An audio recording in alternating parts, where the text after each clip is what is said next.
Azlar hozirgi video murojaatimning davomi aytib o'tdim. Kameralar, buni akam aytib o'tdilar, yuristmilar, deputatmilar, bilmadim, ismlarini ham bilmayman. Otalariga rahmat. Kamera faqat fiksatsiya qiladi. Uni yerda turgan xodim, inspektor baholash kerak.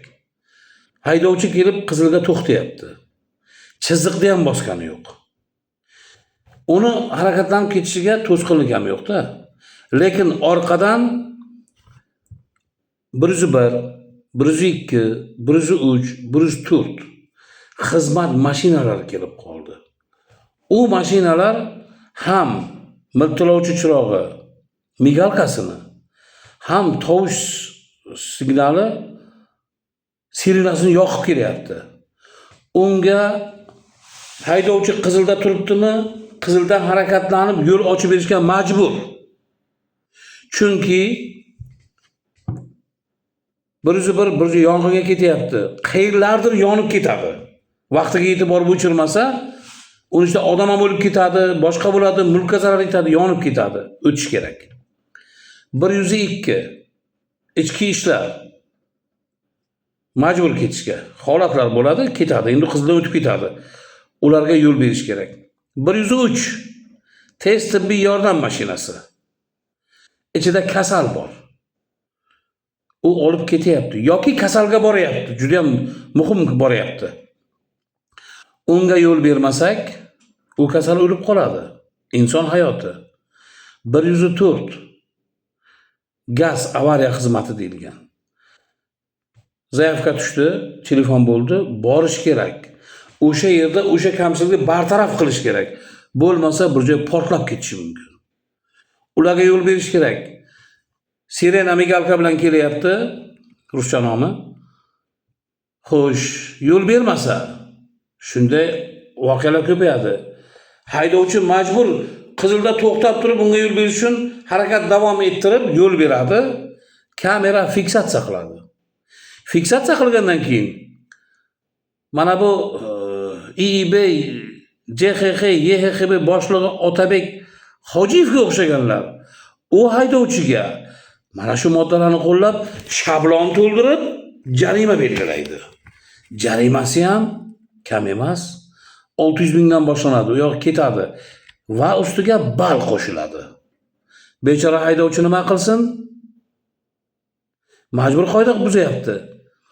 307-moddani qo'llayapsizmi? Inobatga oling, chiqarib tashlang o'shan jarimadan.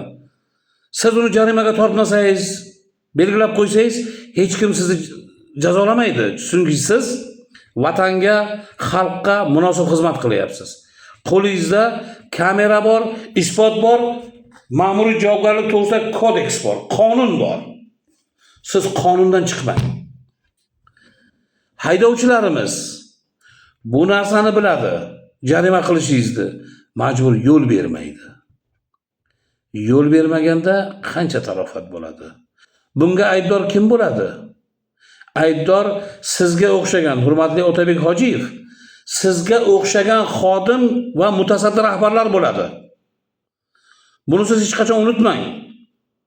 Men to'g'ri aytaman. Oldingi murojaatimda ham aytganman. Savollarimga javob bering deb javob bera olmadingiz. Berganingiz ham yo'q. Gapim noto'g'ri bo'lsa, savolimga javob bering. Yoki men bilan bog'laning, gaplashamiz. Men isbotlab beraman sizga noto'g'ri qilganingizni. Men nogiron bo'la turib, mana bu sizning noto'g'ri chiqargan qaroringizni to'ladim. Bilasizmi shu narsani? Qog'ozim bor. Sudga olib borsa, sud qabul qilmaydi. Sababi davo muddati o'tib ketadi. Siz yaxshi jarimani qilyapsizmi? Nima uchun xabarnoma jo'natmaysiz? Sudga qaror qabul qilingan kundan 10 kun muddat ichida davo kiritish kerak. Lekin yozilmagan. Huquqbuzar qarorni qo'liga olgan kundan e'tiboran 10 kun ichida deb yozilmagan u narsa. Shuni bilasizmi? Sud qabul qilmasa, boshqa bo'lmasa, xalq dodini kimga aytadi?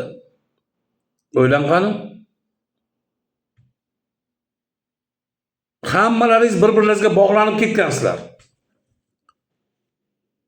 Siz qarorni chiqarasiz noto'g'ri, egasiga ma'lumot bermaysiz huquqbuzarga. Siz huquqbuzar deb bilgan huquqbuzar, lekin u huquqbuzar emas u. Huquqbuzar bilgandan keyin muddat o'tib ketgan bo'ladi. Sudya qabul qilmaydi u narsani. Buning uchun nima qilish kerak? Xalq, bechora xalq nima qilsin?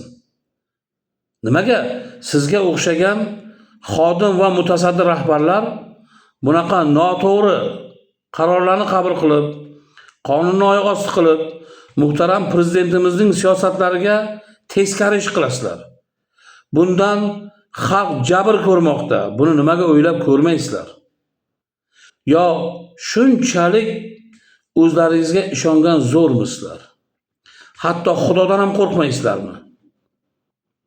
O'ylab ko'ringlar. Baraka topkurlar. Muhtaram prezidentimiz xalqimizni yaxshi yashashi uchun, yaxshi yashashini ta'minlash maqsadida qancha qaror qabul qilyaptilar. Ayrim vazirlar, ayrimi, hamma demayapman, ayrim vazirlikdagi vazirlar, senatdagilar, deputatlar, mutasaddi rahbarlar muhtaram prezidentimizning chiqargan qarorlarini teskari bajaryapti. Buning oqibatida nima bo'lyapti? Prezidentimiz aytdilar, xalqning g'azabini keltirmaylik deb. Hozir bu qilgan ishlar yuzasidan Xudoning g'azabi kelyapti, o'ylamayapsizlarmi? Misol uchun Alisher Qodirov tabiiy boyligimizni, Xudo bergan ne'matni qizg'ondi. Gaz bilan ovqat qilsa kosasi oqarmaydi deb. Tabiiy boylik xalqniki-ku. Shu O'zbekistonning tabiiy boyligi O'zbekiston xalqiniki. Yo Alisher Qodirov uyga olib ketami, orqa go'riga olib ketami, bilmadim men. Xuddi shunday xalqni jabrlangani uchun, azoblangani uchun Xudoning qahri kelyapti, g'azabi kelyapti. O'ylamayapsizlarmi? Yomg'irlar, sel, suv toshqinlari, qanchadan qancha yerlar yonib ketyapti o'zidan o'zi. Bularning sababchilari kim?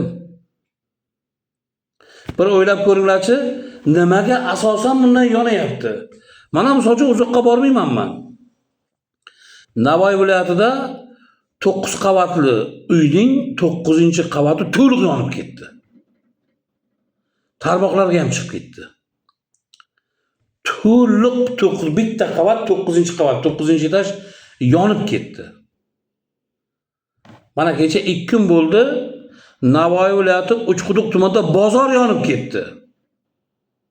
Nechta do'kon yonib ketdi bozorda. Nechta tadbirkorning uyi kuydi. Buni o'ylayapsizlarmi? Bu kunizga Toshkentda bozor yonib ketdi. U yerda ham xuddi shunday nechta tadbirkorning uyi kuyib ketdi. Bular nima sharofati bilan yonayapti? O'ylayapsizlarmi? Bu mening shaxsiy fikrim. Bunga aybdor sizlar. Xalqni azoblayapsizlar, qiynayapsizlar, jarima ustiga jarima, jarimani ham noto'g'ri belgilab 82.400 so'm o'rniga qonuniy bo'lgan taqdirda 82.400 o'rniga 206.000. Bu oddiyning kichkinasi bu. Qilyapsizlar. Xudoning g'azabi kelyapti. Shuning uchun ko'rsatyapti. Qara, ko'rib qo'y, men borman deyapti. Xudoning qahriga uchramanglar, iltimos sizlardan.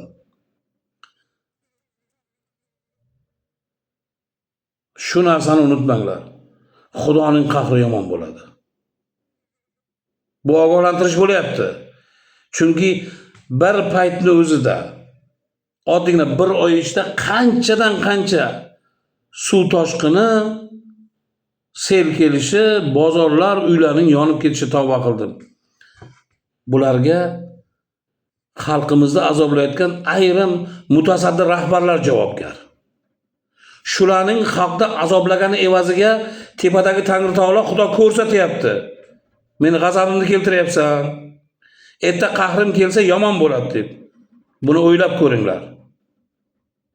Hurmatli ijtimoiy tarmoq kuzatuvchilari, murojaatni qo'llaringizdan kelguncha tarqatsangizlar. Kommentariyada fikrlaringizni kutib qolaman. Sizlarga sog'lik, omonlik tilayman. Aytganday, IIB, JXX, YXXB boshlig'i hurmatli Otabek Hojiyev. Aytgan gaplarim noto'g'ri deb bilsangiz, men bilan bog'laning, savollarimga javob bering. Qo'l telefonim yana aytaman. 93lik 299 75 59. Ikkinchisi 93lik 953 99 88 raqami. Xohlasangiz murojaat bog'laning, javob bering.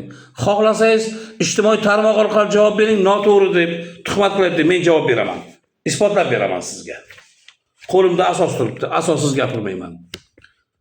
Hurmatli ijtimoiy tarmoq kuzatuvchilari, sog' bo'lasizlar, salomat bo'lasizlar.